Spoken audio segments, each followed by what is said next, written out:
Túnel es un programa investigativo donde indagaremos en las profundidades de aquellas historias que nos contaron, pero que en realidad no son lo que parece. En el túnel, intentaremos encontrar las cosas que se esconden entre líneas y que por pereza o descuido no las vemos al leer o escuchar. El túnel, donde sacaremos a luz todo aquello que han querido mantener en oscuridad. Elohim, la verdad detrás de los dioses. Antes de comenzar a estudiar quiénes eran los Elohim bíblicos, tenemos que obligatoriamente conocer quiénes eran los dioses de la antigüedad en las diferentes regiones del planeta, ya que al final de este video comprenderemos que todos los dioses antiguos son los mismos personajes pero con diferentes nombres, solo cambian las culturas. Cuando leemos los diferentes documentos antiguos o escuchamos sus historias orales, nos encontramos con algo en común, sea cual sea la cultura, y no importando la distancia territorial o su diferencia en el tiempo, nos encontramos que la descripción física que se hacen de estos personajes todas concuerdan en algo. Tienen una apariencia reptil. Ya sea en la América prehispánica, con Quetzalcóatl, en el África, con los Chitauris, en la cultura de la India, con los Nagas, en América del Norte y las historias Hopis de los Cachinas, en China, con los dragones, los sumerios, con los Anunnakis. Todos estos llamados dioses tienen en común una apariencia reptil.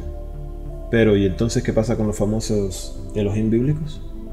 ¿Por qué todas las culturas del mundo mencionan a dioses físicos que hablan e interactuaban con ellos, que vienen de las estrellas en sus escudos voladores, chozas voladoras, y solo los Elohim bíblicos son representados por las religiones como seres espirituales? En el caso de Jehová, el Dios de Israel, y van más lejos aún. Dicen que este es el único Dios verdadero y todos los demás son falsos, y en algunos casos solo dioses de piedra. ¿Qué esconden las religiones detrás de la apariencia de los Elohim? ¿Lo hacen conscientes o inconscientemente este encubrimiento? Bueno, debemos conocer las descripciones físicas de los dioses antiguos según las culturas.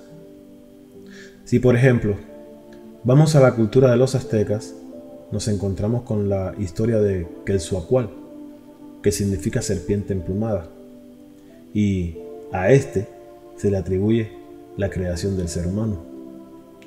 Por otro lado, encontramos que en África, la desaparecida tribu de los zulúes cuentan en sus historias orales la llegada de los dioses en sus tazas voladoras, y que su apariencia física era de reptiles.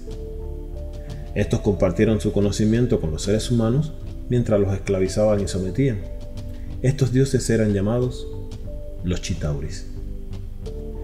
En la cultura de la India encontramos en sus textos antiguos como el Mahabharata la presencia de unos seres con apariencia de reptiles llamados Nagas, los cuales cumplían un papel muy maléfico para el ser humano, ya que se alimentaban de las personas.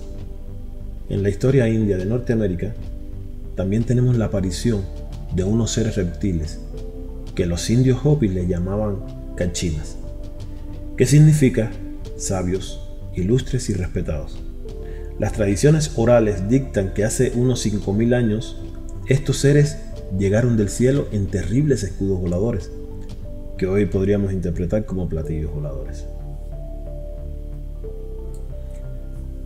En la cultura china también tenemos a estos humanoides de forma más sutil, pero de importante presencia, los hermanos Nuwa y Fuchi. Estos, hombre y mujer, son asociados con la creación del ser humano, pues estos son representados en grabados y dibujos antiguos con un torso de humano, pero de la cintura para abajo con colas de serpiente. Además, no podemos dejar a los famosos dragones. Y cómo no hablar también de los muy famosos Anunnakis, que se han encontrado muchísimas estatuillas, y cada una de estas estatuillas tienen una apariencia humanoide reptil. Otra cosa que tienen en común todos estos dioses son sus rituales. En su mayoría, se usa la sangre y sacrificios de animales para las diferentes ceremonias. Y aunque no se quiera admitir, el sacrificio de sangre tiene un significado más etéreo, así como energético, pues la tensión y el estrés del animal o la víctima humana, que ya sabe de su destino, provoca en el torrente sanguíneo una extrema inyección de adrenalina, la cual, una vez la víctima ha muerto y su sangre ha sido derramada, esa energía es liberada y las entidades a las que le fue ofrendada se alimentan de ellas. Cuando leemos entre líneas el documento bíblico, nos damos cuenta que también hay presencia reptil entre estos individuos, pero que la religión esconde entre el misticismo y halos de santidad. Vamos a suponer que lo que está escrito en el documento bíblico es verdad y que el escritor quiso decir exactamente lo que escribió, ya que las religiones tienen un gran conflicto con las escrituras bíblicas. Cuando leen algo que no entienden o no les conviene, entonces dicen que lo que está escrito es simbólico y que realmente no quiere decir eso, sino otra cosa. Pero como aquí no somos religiosos, entonces leeremos tal y como supuestamente lo quiso decir y escribió el autor.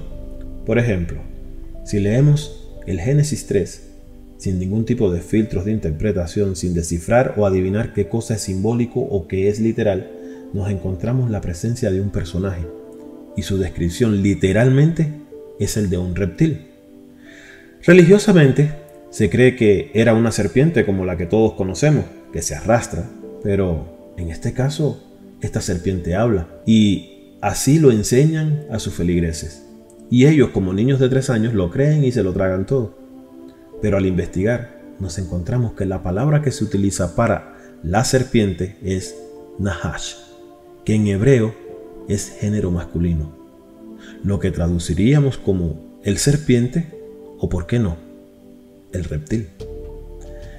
Pero si seguimos investigando qué es el Nahash, encontramos que Nahash es un género extinto de serpientes basales que vivieron en el cenomaniense o turoniense, en lo que hoy conocemos como Sudáfrica. Como otra serpiente del Cretácico, tenían 2 miembros posteriores. Los fósiles fueron encontrados en un depósito de base de tierra y las robustas vértebras de la espina dorsal y las patas posteriores de la serpiente estaban adaptadas a un ambiente de madriguera subterránea. Lo que podemos entender es que el escritor compara una Nahash, o sea, una serpiente o reptil de 2 patas, con el personaje que se le aparece a Eva, lo que supone que tenían conocimiento de esta especie de reptil para hacer la comparación. Y que este personaje ande en 2 patas y pueda entablar una conversación inteligente con un ser humano nos debe hacer pensar que no es un animal común y corriente. Eva pudo estar frente a uno de los dioses antiguos como lo describen otras culturas. Pero llegados aquí, podrán decir los defensores de la religión que este es el enemigo de Dios y por eso esta apariencia, o mejor aún, Dios es todopoderoso y puede hacer hablar a los animales, así como a la mula de Balaam. Muy bien, vamos a dejar la ventaja de la duda. Si se lee Números 21 del 1 al 9, cuando el pueblo de Israel es liberado de Egipto, hubo un momento en que reniegan en contra de su Elohim y contra Moisés. Y en el versículo 6 dice lo siguiente: entonces Yahweh envió entre el pueblo serpientes ardientes que mordían al pueblo y murió mucha gente de Israel. Encontramos que la palabra Nahash o serpiente de 2 patas vuelve a aparecer y son enviadas por su Elohim. Lo más curioso es que el mismo Yahweh Elohim ordena a que hagan la imagen de una Nahash o serpiente de 2 patas para que todo aquel que la mire pueda ser sanado. Este texto es digno de comparar con Isaías 13:5 y con Jeremías 5 del 15 al 17, que dicen lo siguiente: vienen de lejana tierra, de lo postrero de los cielos, Jehová y los instrumentos de su ira, para destruir toda la tierra. Jeremías 5:15 al 17. He aquí yo traigo sobre vosotros gente de lejos, oh casa de Israel, dice Jehová, gente robusta, gente antigua, gente cuya lengua ignorarás y no entenderás lo que hablare. Lo que nos da a entender que el versículo 6 de Números 21 nos está diciendo de que no son serpientes como las que nos han hecho creer o conocemos, sino que era un ejército de reptiles. Encontramos nuevamente que en Éxodo 4, del 2 al 4, Yahweh utiliza el símbolo de la serpiente, y otra vez en Éxodo 7, 9 al 12. La serpiente de Yahweh y Moisés es más poderosa que la de Faraón. Así como en todas las culturas del mundo hay referencias de los dioses reptiles, los Elohim no pueden ser diferentes a los otros, aunque la religión luche por decir lo contrario. Los Elohim no son espirituales, son corpóreos, comen, beben, se cansan. Génesis 18. Después le apareció Jehová en el encinar de Manre, estando él sentado en la puerta de su tienda en el calor del día, y alzó los ojos y miró, y he aquí 3 varones que estaban junto a él, y cuando los vio, salió corriendo de la puerta de su tienda a recibirlos y se postró en tierra. Y dijo: Señor, si ahora he hallado gracia en tus ojos, te ruego que no pases de tu siervo, que se traiga ahora un poco de agua, lavad vuestros pies y recostaos debajo de un árbol, y traeré un bocado de pan. Sustentad vuestro corazón y después pasaréis, pues por eso habéis pasado cerca de vuestro siervo. Y ellos dijeron: haz así como has dicho. Entonces Abraham fue deprisa a la tienda a Sara y le dijo: toma pronto 3 medidas de flor de harina y amasa y haz panes cocidos debajo del rescoldo. Y corrió Abraham a las vacas y tomó un becerro tierno y bueno y lo dio al criado, y éste se dio prisa a prepararlo. Tomó también mantequilla y leche y el becerro que había preparado y lo puso delante de ellos, y él se estuvo con ellos debajo del árbol y comieron. ¿Qué nos quiere decir esto? Los Elohim no son seres espirituales, son seres biológicos de carne y hueso, que comen, que beben, que se cansan y parece que tienen muy buen apetito. Los Elohim también tenían pueblos escogidos, y no solo son varones, entre ellos también habían hembras. Primera de Reyes 11:33, Números 21:29, Jueces 11:24, Primera de Reyes 11:7, Segunda de Reyes 23:13, Jeremías 43:7, 48:13, 48:46. Estos versículos hacen mención del Elohim que le fue asignado a los moabitas, el cual tiene por nombre Quemos, y su significado es poderoso. A Sidón y Sidonia se les fue asignado varios Elohim que gobernaban juntos, entre ellos Astoret o Astarte, Baal, Dagón, Resef y Mercar. Estos no eran personajes ficticios a los que un grupo de hombres y pueblos adoraban inconscientemente. Eran reales, como también el Dios de los israelitas. La única diferencia es que Yahweh prohibió que se hicieran imágenes de él, y solo se le presentó a pocos personajes, como por ejemplo a Abraham en Génesis 15, 17 y 18, a Moisés en sus muchos encuentros en el Sinaí. Es muy probable que algo quería esconder de su apariencia física. Debemos recordar que a este planeta llegó una invasión a la cual el mismo documento bíblico le llama el dragón y la serpiente antigua, y que llegaron a engañar al mundo entero. Apocalipsis 12, del 7 al 9. ¿De qué manera han engañado? Pues haciéndose pasar por dioses frente a la inocencia de los hombres de esos tiempos.